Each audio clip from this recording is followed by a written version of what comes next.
महाराष्ट्र विधानसभेच्या अर्थसंकल्पीय अधिवेशनात राज्यपालांच्या अभिभाषणावरील चर्चेत बोलताना अर्जुनी मोरगावचे आमदार राजकुमार बडोले यांनी गोंदिया जिल्ह्याच्या विकासासंदर्भातील विविध मुद्दे मांडले। तर गोंदिया जिल्ह्यात स्थानिक युवकांना रोजगार मिळावा यासाठी स्टील प्रोसेसिंग युनिट स्थापन करण्याची मागणी त्यांनी केली। तसेच मुख्यमंत्री बळीराजा शेत पाणंद रस्ता या योजनेची प्रभावी अंमलबजावणी व फीडर सेपरेशनमुळे शेतकऱ्यांना होणाऱ्या अडचणींवर तातडीने उपाययोजना कराव्यात। तर राणी दुर्गावती महिला सक्षमीकरण योजना गरजूंपर्यंत पोहोचवावी।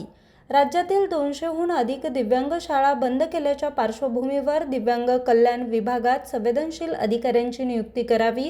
मुंबई विद्यापीठ येथे पाली भवन उभारावं। उर्दू अकादमीच्या धर्तीवर पाली अकादमी सुरू करावी। तसेच नालासोपारा येथील प्राचीन बौद्ध स्तूपाच्या विकासासाठी मंजूर 5 कोटी रुपये तात्काळ वितरित करावेत असं त्यांनी नमूद केलं। गोंदिया जिल्ह्यातील प्रतापगड पर्यटन स्थळाला ब वर्ग दर्जा द्यावा। तसेच झाडीपट्टी भागात संमेलन आयोजित करून नवेगाव बांध येथे झाडीपट्टी नाट्यकला अकादमी स्थापन करावी अशी मागणी माजी मंत्री आमदार इंजिनियर राजकुमार बडोले यांनी केली। राज्यपाल महोदयांच्या अभिभाषणावर अभिनंदन करण्यासाठी उभा आहे। महाराष्ट्राला 2024-25 या वर्षात सर्वाधिक परकीय गुंतवणूक मिळाली, त्याचे मी स्वागत करतो।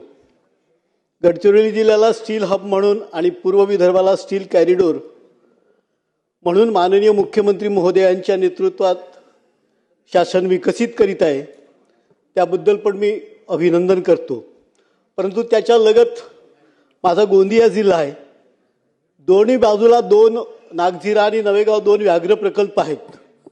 प्रचंड मोठी बेरोजगारी आहे। इको सेन्सिटिव्ह झोन 95% गावं आहेत आणि या ठिकाणी एक ह्या स्टील उद्योगाला लागून जर एक स्टील प्रोसेसिंग युनिट, कारण 100 एकर जागा दिल्यानंतर तिथं स्टील प्रोसेसिंग युनिट आजूबाजूच्या भागामध्ये होत आहेत, तर माझे अर्जुनी मोरगाव या ठिकाणी जर दिला तर त्याचा प्रचंड मोठा फायदा त्या ठिकाणी होईल, ही विनंती आपल्या माध्यमातून करतो।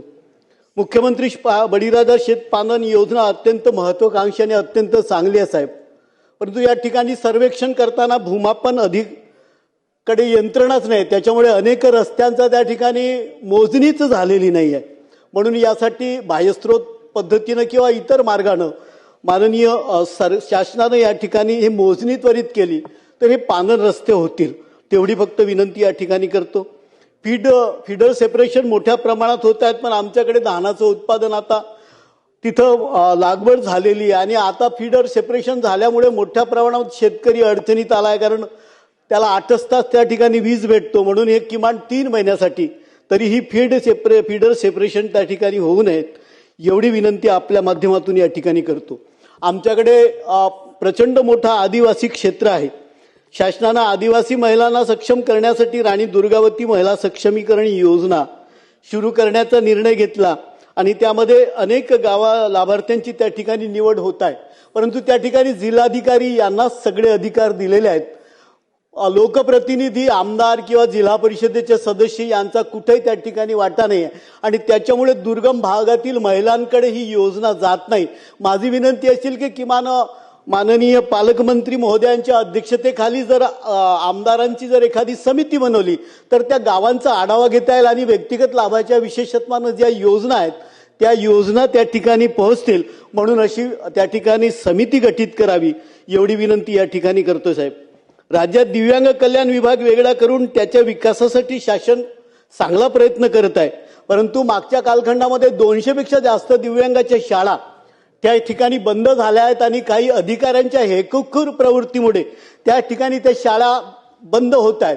माझी विनंती असेल की त्या ठिकाणी अत्यंत संवेदनशील विभाग आहे, त्या ठिकाणी संवेदनशील अधिकारी त्या ठिकाणी दिला तर तो विभाग चांगल्यानं चालेल। आपल्या माध्यमातून माननीय मुख्यमंत्री महोदयांना मी विनंती करतो की त्या ठिकाणी हुकुमशाही प्रवृत्तीच्या अधिकाऱ्यांच्या ऐवजी संवेदनशील अधिकारी त्या ठिकाणी द्यावेत, एवढी कळकळीची विनंती त्या ठिकाणी करतोय साहेब। मराठी भाषेला अभिजात दर्जा दिला त्याबद्दल आम्ही सगळेजणच त्याचं अभिनंदन करतोय, परंतु पाली भाषेला माननीय मोदीजींनी पंतप्रधान महोदयांनी अभिजात भाषेचा दर्जा दिला, त्याचं अभिनंदन केलं। मुंबई विद्यापीठामध्ये ऑगस्ट महिन्यापासून त्या ठिकाणी पाली भवन निर्माण व्हावं, या ठिकाणी एक भंतेजी तिथं उपोषणाला बसले आहे, त्यांच्यावर मारधोड करण्यात आली आहे, त्यांच्यावर FIR दाखल करण्यात आलेले आहे. माझी विनंती असेल माननीय आपल्या माध्यमातून का त्या ठिकाणी पाली भवन निर्माण व्हावं आणि महाराष्ट्रामध्ये उर्दू अकॅडमीच्या धर्तीवर पाली अकॅडमी निर्माण करण्याच्या बाबतीत बऱ्याच वेळा आम्ही निवेदन दिलेलं आहे. पाली अकॅडमी पण महाराष्ट्रात निर्माण झाली तर सगळ्या विद्यापीठामध्ये पालीचं चेअर पण त्या ठिकाणी निर्माण होईल आणि पाली भाषेचा, कारण पाली भाषा ही जैन आणि बौद्ध या दोन्ही धर्माचा भाषा प्रचंड मोठं साहित्य आहे, तर त्याला त्या ठिकाणी चालना भेटेल एवढं आपल्या माध्यमातून या ठिकाणी करतोय. राज्य सरकारनं भीमाशंकर, महालक्ष्मी, अंबाई देवस्थान इत्यादीचा साठी मोठ्या प्रमाणामध्ये 3,661 कोटी रुपयाची प्रशासकीय मान्यता दिली आहे.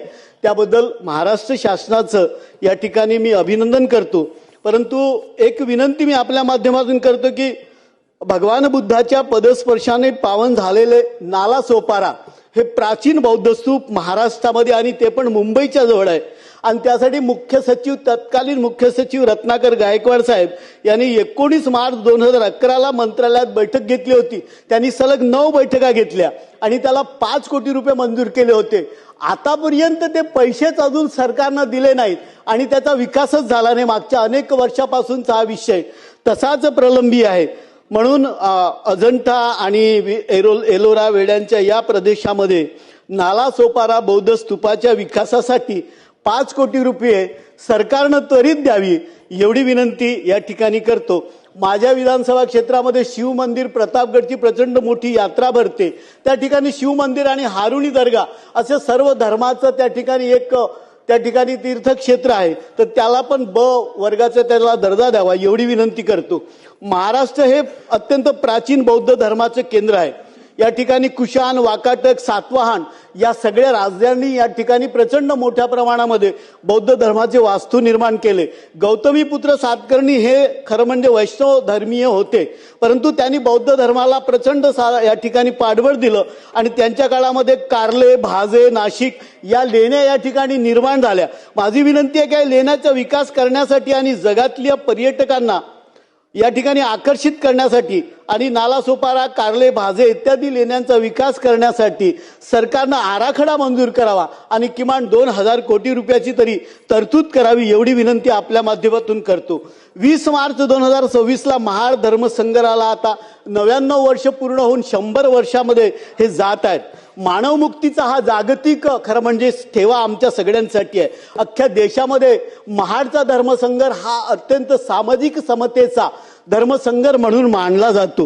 परमपूज्य डॉक्टर बाबासाहेब आंबेडकरांच्या क्रांतीचा हा पडघम त्या ठिकाणी वाजला होता आणि म्हणून माझी विनंती असेल 20 मार्च 2026च्या नंतर 100व्या वर्षाला त्या ठिकाणी लागणार आहे आणि त्या निमित्तानं ह्या शतक वर्षाच्या निमित्तानं महाराष्ट्रात समतेचा जागर हा महाड धर्मसंग्रहाच्या संदर्भात 100वी वर्षी पण साजरी करण्यात यावी एवढी माफक विनंती आपल्या माध्यमातून करतो. शेवटचं फक्त गोंदिया ही झाडीपट्टी रंगभूमीचा सगळा प्रांत आहे. गोंदिया, गडचिरोली, चंद्रपूर हा पूर्व विदर्भाचा प्रांत झाडीपट्टीचा प्रांत म्हणून संबोधला जातो आणि या जिल्ह्यामध्ये झाडी बोली भाषा ही वेगळी बोली भाषा आहे, तर त्या ठिकाणी झाडीपट्टीचं साहित्य संमेलन झालंच पाहिजे. आणि त्याचबरोबर नवेगाव बांध या ठिकाणी झाडीपट्टी नाट्यकला अकादमीची स्थापन, कारण त्या भागामध्ये झाडीपट्टीची प्रचंड मोठ्या प्रमाणामध्ये नाटकं होतात, मोठ्या प्रमाणामध्ये साधारणतः वर्षभर चालतात, म्हणून त्या ठिकाणी झाडीपट्टी नाट्य कला अकादमीची स्थापना व्हावी एवढी विनंती आपल्या माध्यमातून करतो. आणि माननीय राज्यपाल महोदयांच्या अभिभाषणावर मी माझं अभिनंदन प्रस्ताव या ठिकाणी मांडतोय. धन्यवाद. बापूसाहेब पठारे. न्यूज रिपोर्टर चेतन समरीत, आज 24 तास, गोंदिया.